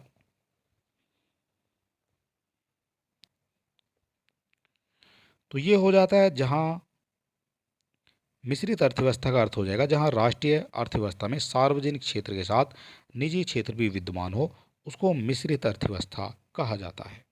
इंपॉर्टेंट क्वेश्चन ये हो जाएगा। भारत में कृषि आय पर कर लगाया जा सकता है। कृषि आय पर जो है कर लगाया जा सकता है। तो ये लगाया जाता है राज्यों सरकार की द्वारा। राज्यों की जो सरकारें होती है वो कर लगा सकती हैं कृषि पर।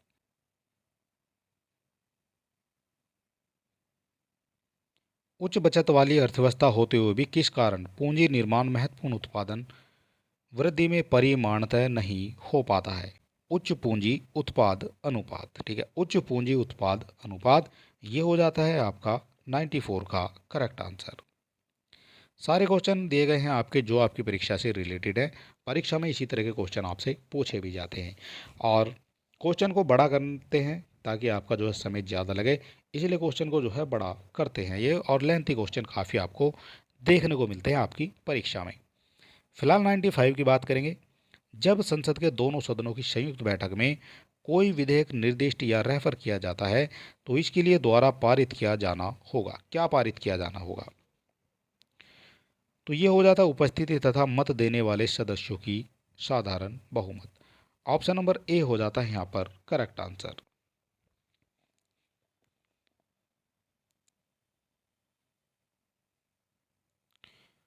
भारतीय आय अधिनियम की धारा 88 में उपलब्ध आयकर छूट को समाप्त करने की सिफारिश निम्नलिखित समिति ने की थी। समाप्त करने की जो सिफारिश है वो निम्नलिखित समिति के द्वारा की गई थी। तो ये समिति हो जाती है आपकी केलकर समिति, ठीक है। डॉक्टर विजय केलकर के नेतृत्व में गठित हुई थी केलकर समिति, और इसमें भारतीय आयकर अधिनियम की जो धारा 88 है उसमें जो है एक छूट के समान की घोषणा की सिफारिश की गई थी। इसमें जो है छूट की सिफारिश की घोषणा की जाती है और ये धारा 88 में उपलब्ध हो जाता है, ठीक है। निम्नलिखित में किस कर का आरोपण केंद्र करता है किंतु संग्रह और विनियोजन राज्य करते हैं, वो कौन सी हो जाती है? तो ये हो जाती है आपकी स्टाम्प शुल्क, ठीक है। स्टाम्प शुल्क का जो आरोपण केंद्र करता है और उसका जो संग्रह और विनियोजन करेगा वो राज्य करेगा। अनुच्छेद 268 में जो है इसका प्रावधान भी किया गया है। 268 की यहाँ पर बात कर रहे हैं। मानव दुर्व्यापार एवं बलात्संग का जो प्रतिषेध के संदर्भ में निम्नलिखित में से कौन सा कथन सही नहीं है? कौन सा कथन इनमें से सही नहीं है? यह एक मूल अधिकार है जिसकी चर्चा शोषण के विरुद्ध अधिकार में की गई है। तो ये तो आपका करेक्ट हो जाएगा। आपसे पूछा गया कौन सा सही नहीं है। यह अधिकार नागरिक और गैर नागरिक दोनों को प्राप्त है, तो ये भी करेक्ट हो जाएगा, ठीक है। दोनों को जो है ये प्राप्त हो जाएगा। और भारतीय संविधान के अनुच्छेद 24 में इसकी चर्चा की गई है, तो 24 में इसकी चर्चा आपको देखने को नहीं मिलेगी, ठीक है। इसकी जो चर्चा है वो देखने को मिलेगी अनुच्छेद 23 में। इंपॉर्टेंट हो जाता है यहाँ से। इसके अलावा इसमें एक अपवाद है कि राज्य सार्वजनिक उद्देश्यों के लिए अनिवार्य सेवा आरोपित करता है, तो ये भी आपका हो जाता है कहीं ना कहीं सही। आपसे पूछा गया था कौन सा इनमें से सही नहीं है, तो केवल सी हो जाएगा जो आपका सही नहीं है, क्योंकि अनुच्छेद 24 नहीं, ये 23 की बात करता है।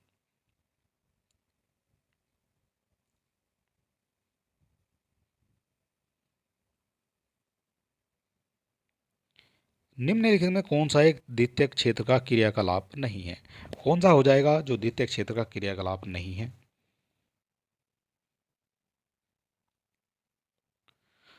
तो ये हो जाता है मत्स्यन। ऑप्शन नंबर सी यहाँ पर करेक्ट हो जाएगा।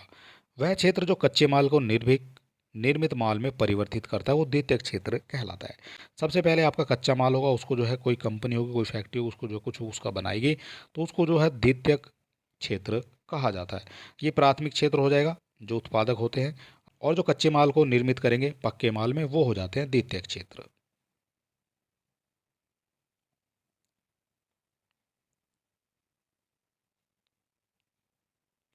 पीएम श्री योजना का आरंभ निम्नलिखित में से किस क्षेत्र में सुधार हेतु किया गया था? पीएम श्री योजना की बात हो रही है, तो ये किया गया था शिक्षा क्षेत्र में सुधार हेतु, ठीक है। पीएम श्री योजना का जो आरंभ है वो शिक्षा क्षेत्र में सुधार हेतु किया गया था।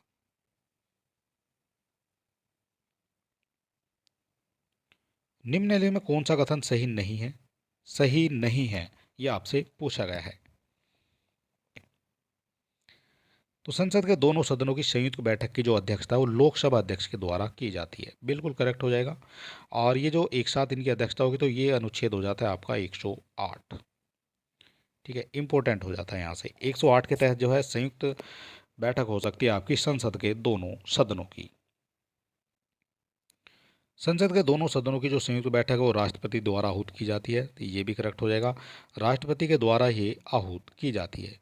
कोई विधेयक धन विधेयक है या नहीं, इसके अंतिम निर्णय का अधिकार लोकसभा अध्यक्ष को होता है, तो ये भी कहीं ना कहीं आपका करेक्ट हो जाएगा। आपसे पूछा गया कौन सा सही नहीं है, तो एक बच जाता है लोकसभा अध्यक्ष किसी संसदीय समिति का अध्यक्ष नहीं हो सकता है, तो ये ही हो जाएगा आपका गलत आंसर।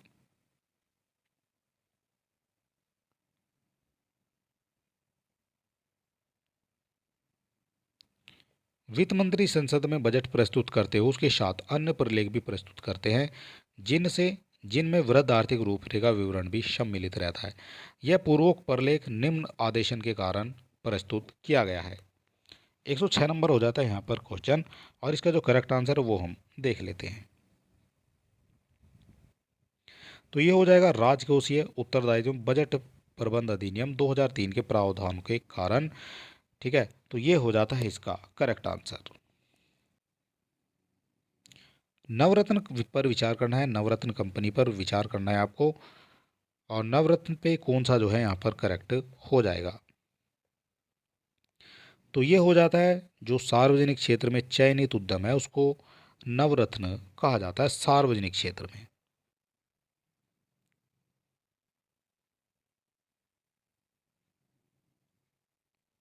निर्यात हेतु आम की पसंदीदा प्रजाति कौन सी हो जाएगी? निर्यात हेतु आम की पसंदीदा प्रजाति, तो ये हो जाएगी आपकी अल्फांसो। ऑप्शन नंबर सी यहाँ पर करेक्ट हो जाएगा। ठीक है, 108 नंबर हो जाता है क्वेश्चन, और ये पसंदीदा जो प्रजाति है अल्फांसो हो जाती है। भारत में इसका जो उत्पादन है वो कहाँ होता है सबसे ज़्यादा? तो ये हो जाएगा महाराष्ट्र में। ठीक है, भारत में ब्रिटिश संविधान के संदर्भ में निम्नलिखित में से कौन से कथन सत्य हो जाएंगे? कौन से कथन सत्य हो जाते हैं भारत और ब्रिटिश संविधान के संदर्भ में निम्नलिखित में से?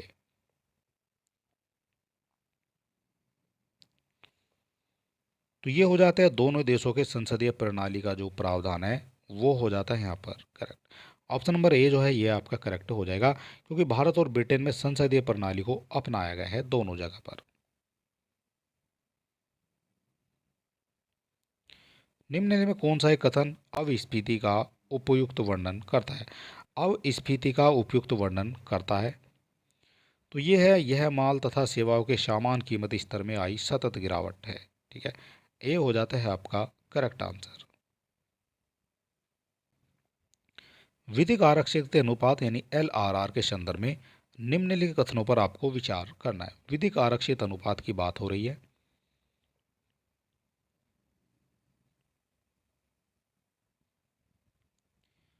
भारतीय बैंकिंग प्रणाली के संबंध में विधिक आरक्षित अनुपात में अभिप्राय या तो नगद आरक्षित अनुपात जो आपका CRR यानी कैश रिजर्व रेशियो होता है उससे हो सकता है, या फिर संविधानिक तुलना जो तरल अनुपात होता है SLR उससे भी हो सकता है।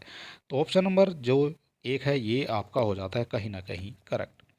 CRR तथा SLR को LRR के ही दो प्रकार माना जाता है, तो ये भी आपका हो जाता है करेक्ट।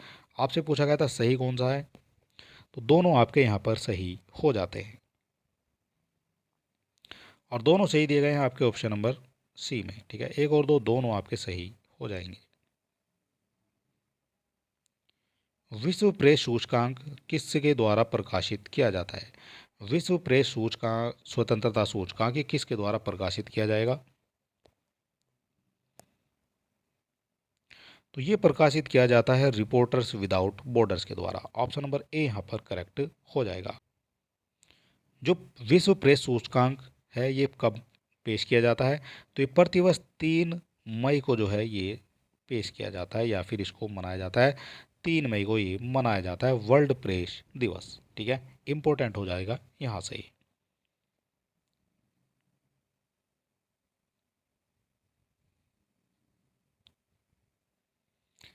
भारत परिषद अधिनियम 1861 के विषय में निम्नलिखित में से कौन सा कथन असत्य है?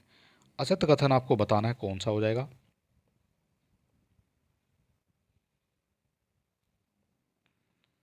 तो इस अधिनियम के द्वारा पहली बार भारतीय प्रतिनिधियों को कानून बनाने की प्रक्रिया में शामिल किया गया है, तो ये तो आपका हो जाता है करेक्ट। भारत परिषद अधिनियम जो है 1861 को विषय में ये आपका करेक्ट हो जाएगा, क्योंकि इसमें जो है पहली बार भारतीय को जो प्रतिनिधित्व होते हैं उनको कानून बनाने की प्रक्रिया में शामिल किया गया था। इस अधिनियम ने विकेंद्रीकरण प्रक्रिया का प्रारंभ किया था, तो ये भी करेक्ट हो जाता है। इस अधिनियम ने वायसराय को अध्यादेश निकालने की शक्ति प्रदान की जिसकी अवधि 1 वर्ष थी, तो ये आपका हो जाता है गलत। ठीक है, उसकी जो अवधि है वो 1 वर्ष नहीं थी, इसकी जो अवधि है वो 1 वर्ष नहीं होती है, इसकी अवधि हो जाएगी आपकी 6 माह की। यहाँ से जो है इम्पोर्टेंट ये हो जाएगा। और आपसे पूछा कौन सा सही नहीं है, तो सी हो जाएगा जो आपका सही नहीं है। इस अधिनियम ने कैनिंग के द्वारा प्रारंभ की गई पोर्टफोलियो प्रणाली को मान्यता दी थी, तो ये भी आपका हो जाता है करेक्ट। भारतीय अर्थव्यवस्था में भारतीय रिजर्व बैंक को प्राथमिक उद्देश्य क्या है? RBI का जो प्राथमिक उद्देश्य क्या है भारतीय अर्थव्यवस्था में?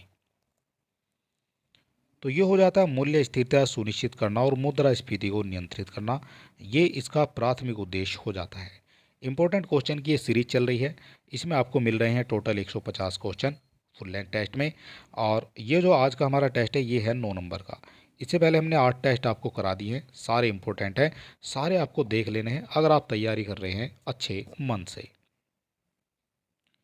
भारत में बैंकों द्वारा प्राथमिक क्षेत्र ऋण दान से तात्पर्य किसको ऋण देने से है?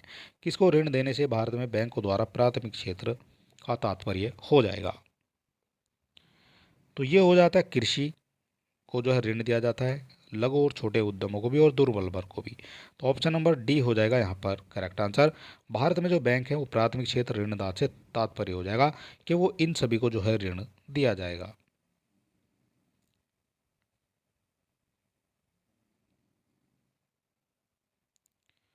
प्रधानमंत्री फसल बीमा के संबंध में निम्नलिखित कथनों पर विचार करना है।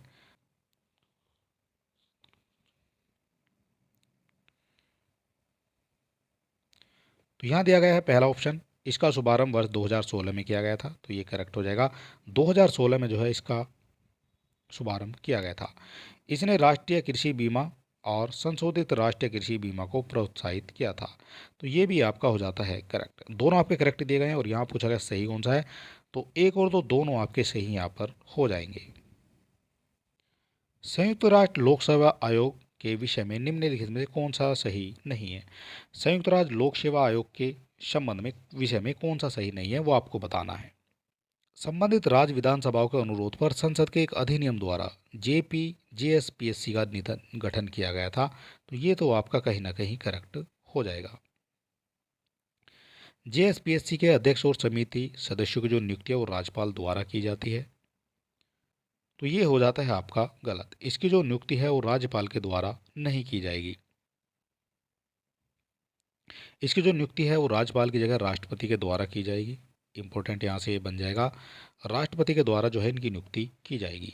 जेएसपीसी के अध्यक्ष और सदस्य राष्ट्रपति को अपना त्याग पत्र देकर किसी भी समय अपने पद का त्याग कर सकते हैं, तो ये भी करेक्ट आपका हो जाएगा। राष्ट्रपति जो है इनकी नियुक्ति करेगा और राष्ट्रपति को जो है अपने पद का ये त्याग देंगे। एक जेएसपीएससी प्रत्येक संबंधित राज्य के राज्यपाल को अपनी वार्षिक प्रदर्शन रिपोर्ट प्रस्तुत करता है। सारे क्वेश्चन इंपॉर्टेंट हो जाते हैं आपकी परीक्षा की दृष्टि से। भारत के किस राज्य को भारत का मसाला उद्यान कहा जाता है? भारत का मसाला उद्यान कहा जाता है, तो ये कहा जाएगा केरल को। ऑप्शन नंबर सी हो जाता है यहाँ पर करेक्ट आंसर। भारत का सबसे लंबा बीच कौन सा है? सबसे लंबा बीच भारत का, तो ये हो जाता है मरीना बीच। ये कहाँ हो जाएगा मरीना बीच? तो मरीना बीच हो जाता है चेन्नई में, बंगाल की खाड़ी में एक स्थित हो जाता है मरीना बीच, और ये भारत का सबसे लंबा और विश्व का दूसरा सबसे लंबा हो जाता है बीच। इसकी लंबाई की अगर बात की गई है मरीना बीच की, तो ये हो जाती है 12 किलोमीटर जो है लंबा हो जाएगा।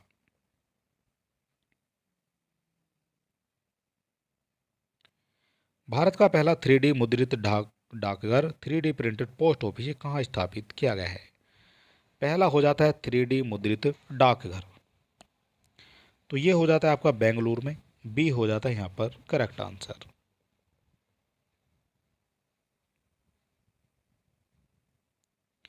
भारत का पहला हिमस्खलन निगरानी रडार कहाँ स्थापित किया गया है?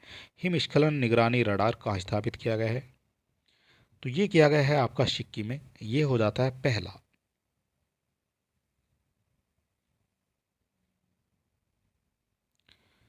राज्यसभा की लोकसभा के समान शक्तियाँ किस क्षेत्र में हैं? राज्यसभा की लोकसभा के जो समान शक्तियाँ वो किस क्षेत्र में हो जाएंगी? तो ये हो जाती हैं संविधान में संशोधन करने के विषय में। राज्यसभा की लोकसभा के समान शक्तियाँ क्षेत्र में हो जाएंगी। ठीक है, इंपॉर्टेंट यहाँ से ये हो जाएगा।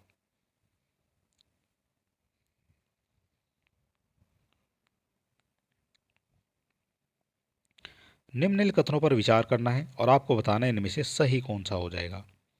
भारत में नगद आरक्षित अनुपात तथा सांविधिक तरलता अनुपात वाणिज्य बैंकों द्वारा स्वयं निर्धारित किए जाते हैं, तो ये तो कहीं ना कहीं आपका हो जाता है गलत। ये जो किसके द्वारा किए जाते हैं, तो ये आरबीआई के द्वारा निर्धारित किए जाते हैं। ये स्वयं निर्धारित नहीं करेंगे, इनको जो है आरबीआई निर्धारित करता है। जब नकद आरक्षित अनुपात को बढ़ाया जाता है तब यह आवश्यक नहीं कि वाणिज्य बैंकों की साख सृजन क्षमता में कमी हो। तो ये हो जाता है आपका सही। दो सही हो जाएगा और दो सही दिया गया है आपका केवल दो। ऑप्शन नंबर बी में ये दिया गया है। राष्ट्रीय स्टार्टअप दिवस कब मनाया जाता है? जो राष्ट्रीय स्टार्टअप दिवस है वो कब मनाया जाता है? तो स्टार्टअप दिवस मनाया जाता है 16 जनवरी को। और ये कब शुरू किया गया था? तो 16 जनवरी 2022 को जो है ये मनाया गया है। ये कहाँ मनाया गया है? 16 जनवरी 2022 को। गिफ्ट सिटी का संबंध किस राज्य से हो जाएगा? जो गिफ्ट सिटी है उसका संबंध किस राज्य से हो जाएगा?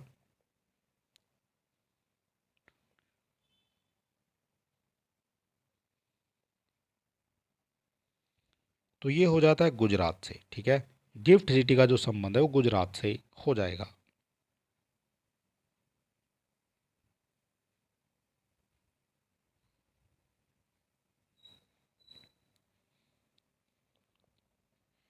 भारत के राष्ट्रपति पर महाभियोग के संदर्भ में निम्नलिखित में से कौन सा कथन सही नहीं है? कौन सा कथन सही नहीं है ये आपको बताना है। जब राष्ट्रपति पर महाभियोग लगाया जाएगा तो राष्ट्रपति पर महाभियोग चलाने की जो प्रक्रिया है वो अर्ध न्यायिक है। यह अर्ध आपसे पूछा है कौन सा सही है, तो ये अर्ध न्यायिक है। ये जो है हो जाता है आपका सही। आपसे पूछा था कौन सा सही है, तो यही हो जाएगा आपका सही आंसर। ठीक है,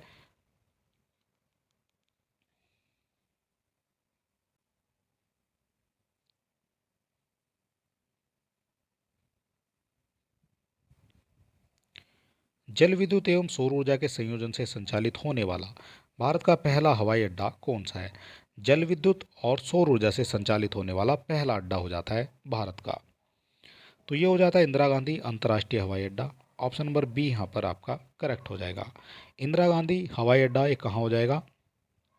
तो ये हो जाता है आपका दिल्ली में। ठीक है, इसको ISBT ये हो जाएगा आपका दिल्ली में। भारतीय संविधान की प्रस्तावना के संदर्भ में निम्नलिखित में कौन सा कथन सही नहीं है? कौन सा कथन हो जाएगा जो सही नहीं है भारतीय संविधान की प्रस्तावना के संदर्भ में? यह पंडित नेहरू के उद्देश्य प्रस्ताव पर आधारित है। ये करेक्ट हो जाएगा। उन्हीं के जो है उद्देश्य प्रस्ताव पर ये आधारित है। इसकी प्रकृति न्याय योग नहीं है। ये भी करेक्ट हो जाएगा। यह संविधान का अंग नहीं है, तो ये गलत हो जाएगा। ये संविधान का अंग हो जाएगा। ठीक है, आपसे पूछा गया है कौन सा इनमें से सही नहीं है, तो सी हो जाएगा जो सही नहीं है। प्रस्तावना को भारतीय संविधान का अंग माना गया है। ठीक है, इसलिए ये इंपॉर्टेंट हो जाएगा। इसका संशोधन केवल एक बार किया गया है, तो ये भी आपका करेक्ट हो जाएगा। आपसे पूछा गया था सही नहीं है, तो सी हो जाएगा जो सही नहीं है। इसमें जो है एक बार संशोधन किया गया है, वो कब किया गया था एक बार संशोधन? तो इसमें जो है एक बार संशोधन किया गया था 1960 में। उसके बाद से जो है इसमें कोई संशोधन नहीं किया गया है। स्थापना वर्ष के अनुसार निम्न को बढ़ते हुए क्रम में व्यवस्थित कीजिए। बढ़ते हुए क्रम में व्यवस्थित करना है, आपको बताना है बढ़ते हुए क्रम में। तो स्थापना जो है वर्ष के अनुसार आपको बताना है। सबसे पहले इनमें से कौन सी आती है? तो सबसे पहले आ जाती है इसमें से LIC, ये सबसे पहले आ जाती है। ठीक है, एक नंबर पर आपकी LIC आ जाएगी। दो नंबर पर आ जाता है आपका IDBI। तीन नंबर पर UTI आ जाएगी। और चार नंबर की जो ये 1992 में जो है इसकी स्थापना हो जाती है सेबी की। ठीक है, तो ये आ जाती है सबसे बाद में।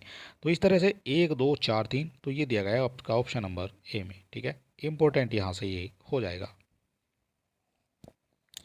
भारत में एक वित्तीय वर्ष माना जाता है, एक वित्तीय वर्ष माना जाता है 1 अप्रैल से 31 मार्च तक। ऑप्शन नंबर बी यहाँ पर आपका करेक्ट हो जाएगा। 1 अप्रैल से 31 मार्च तक भारत में एक वित्तीय वर्ष माना जाता है। गोल्डन हैंड शेक स्कीम किससे संबंधित है? गोल्डन हैंड शेक स्कीम किससे संबंधित हो जाएगी? तो ये संबंधित हो जाती है स्वैच्छिक सेवानिवृत्ति से। ठीक है, गोल्डन हैंड शेक स्कीम ये स्वैच्छिक सेवानिवृत्ति, अपने आप जो है सेवानिवृत्त होना है, वो हो जाती है गोल्ड शेक हैंड स्कीम। भुगतान संतुलन शब्द का प्रयोग निम्नलिखित में से किसके संदर्भ में किया जाता है? भुगतान संतुलन का जो सर्वप्रथम प्रयोग है वो किया जाता है आयात और निर्यात के संदर्भ में। ऑप्शन नंबर बी यहाँ पर करेक्ट हो जाएगा। विभिन्न योजनाएं उनके इस विषय से संबंधित असत्य है। असत्य कथन कौन सा हो जाएगा इनमें से? तो ये हो जाता है उज्ज्वला योजना घरेलू एलपीजी है, तो ये करेक्ट हो जाएगा। जो उज्ज्वला है वो घरेलू एलपीजी से संबंधित हो जाएगी। सौभाग्य योजना घरों में बिजली के जुड़ाव से संबंधित हो जाएगी। उजाला योजना एलईडी के बल्ब को जो दिए जा रहे थे, ठीक है, वो इससे करेक्ट हो जाएगी। पीएम कुसुम योजना ये नारी सशक्तिकरण से संबंधित नहीं है, ये गलत हो जाएगा। तो पीएम कुसुम योजना किससे संबंधित हो जाएगी? तो पीएम कुसुम योजना हो जाती है ये सोलर पंप और ग्रिड से जुड़े हुए अन्य नवीकरणीकरण बिजली संयंत्रों से, ठीक है। ऑप्शन नंबर डी यहाँ पर आपका हो जाता है करेक्ट, ठीक है। तो ये ही आपका यहाँ से असत्य माना जाएगा। निम्नलिखित में कौन सा क्षेत्रीय ग्रामीण बैंक का कार्य नहीं है? इनमें से 4 कार्य आपको दिए गए हैं, कौन सा हो जाएगा जो क्षेत्रीय ग्रामीण बैंक का कार्य नहीं है? ग्रामीण क्षेत्रों में सामान्य लोगों को साख प्रदान करना, ये तो इसका कार्य हो जाता है। अनुसूचित व्यापारिक बैंकों को पूरक होना, ये भी करेक्ट हो जाता है। भारतीय कृषि पुनर्निर्माण निगम के कार्यों को ले लेना, तो ये कहीं ना कहीं आपका गलत हो जाएगा, ठीक है। ये जो है क्षेत्रीय ग्रामीण बैंक का कार्य नहीं है, भारतीय कृषि पुनर्वित्त निगम के कार्यों को ले लेना। लघु एवं सीमांत किसानों की जो कृषक है उनकी साख प्रदान करना, ये भी करेक्ट हो जाएगा। आपसे पूछा गया कौन सा सही नहीं है, तो सी हो जाएगा, जो इनमें से सही नहीं है। ट्रेवल एंड टूरिज्म प्रतियोगिता सूचकांक TTCI जारी किया जाता है, किसके द्वारा जारी किया जाता है? ट्रेवल एंड टूरिज्म प्रतियोगिता सूचकांक, तो ये जारी किया जाता है विश्व आर्थिक मंच के द्वारा। ऑप्शन नंबर सी यहाँ पर करेक्ट हो जाएगा। गांधीवादी और मार्क्सवादी के बीच एक समान सहमति पाई जाती है, निम्नलिखित में से कौन सी हो जाएगी? समान सहमति पाई जाएगी, तो ये हो जाती है एक अंतिम लक्ष्य के रूप में राज्य विहीन समाज। ऑप्शन नंबर ए यहाँ पर करेक्ट हो जाएगा।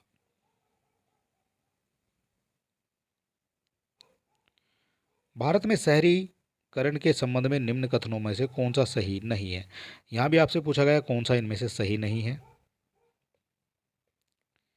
तो इनमें से सही नहीं है आपका भारत में सभी क्षेत्रों शहरीकरण सर्वदा समान रूप से हुआ है, ये जो है इनमें से सही नहीं है, और बाकी इनमें से सभी सही हो जाएंगे।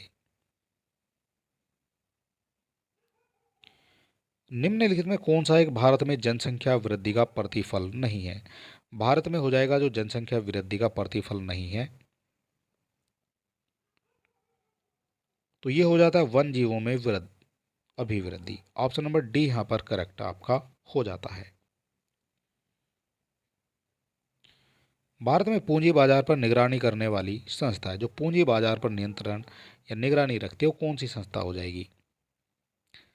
तो ये हो जाती है सेबी। ऑप्शन नंबर ए यहाँ पर करेक्ट आपका हो जाएगा।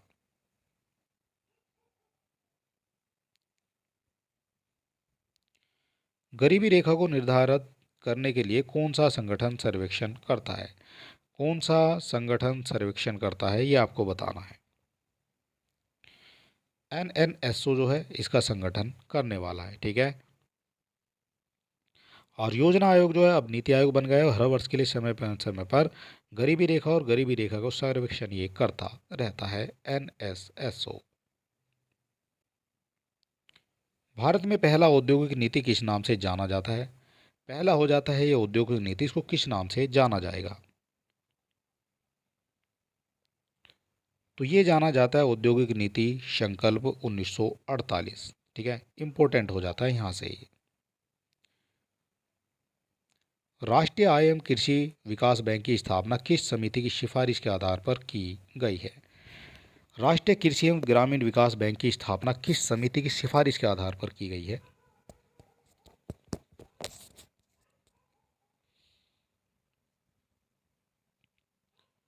तो ये की गई है शिवरमण समिति की सिफारिश पर, ठीक है। शिवरमण समिति की सिफारिश के आधार पर राष्ट्रीय कृषि और ग्रामीण बैंक की स्थापना कब की गई है? तो ये की गई है 1981 में।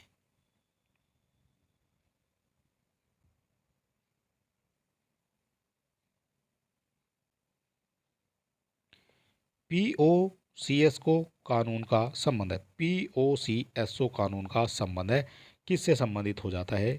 POCSO, ठीक है, ये हो जाता है आपका पोस्को, ठीक है। पोस्को इसको कहा जाएगा, इंपॉर्टेंट हो जाएगा ये भी क्वेश्चन। किससे संबंधित हो जाता है ये? तो ये संबंधित हो जाता है बच्चों से। ठीक है, बच्चों में जो है जो सेक्सुअल हरेसमेंट होती है उससे ये संबंधित हो जाएगा। आज का हमारा हो जाता है last question. Make in India कार्यक्रम आरंभ किया गया था। जो मेक इन इंडिया कार्यक्रम है ये कब आरंभ किया गया था? तो ये आरंभ किया गया था आपका सितंबर 2014 में। इम्पोर्टेंट क्वेश्चन हो जाता है, प्रधानमंत्री नरेंद्र मोदी द्वारा इसको मेक इन इंडिया कार्यक्रम ये सितंबर 2014 में जारी किया गया था। इम्पोर्टेंट यहाँ से हो जाता है। और चलिए दोस्तों, आज हमने इसमें करा दिए हैं आपको 150 क्वेश्चन, और ये सेट नंबर हो जाता है हमारा 9। कल हम कराएंगे सेट नंबर 10। इसी तरह से हम आपके काफ़ी सारे टेस्ट जो है लेकर आए हैं। सारे क्वेश्चन का आप लेवल देख सकते हैं, किस तरह के क्वेश्चन आपको हम दे रहे हैं। ये वही क्वेश्चन है जो आपकी परीक्षा में एज इट इज उठाकर पूछ लिए जाते हैं, या फिर इनसे मिलते जुलते क्वेश्चन आपको देखने को मिल जाएंगे। विद डिटेल हम इनको कवर करा रहे हैं ताकि आपका जो है कुछ भी छूटने ना पाए सिलेबस के हिसाब से। ठीक है, तो चलिए, अगर आप चैनल पे नए हैं तो आप हमारे चैनल को सब्सक्राइब कर सकते हैं इसी तरह के और प्रैक्टिस सेट करने के लिए। और चलिए दोस्तों, मिलते हैं नेक्स्ट वीडियो में, तब तक के लिए नमस्कार, जय हिंद।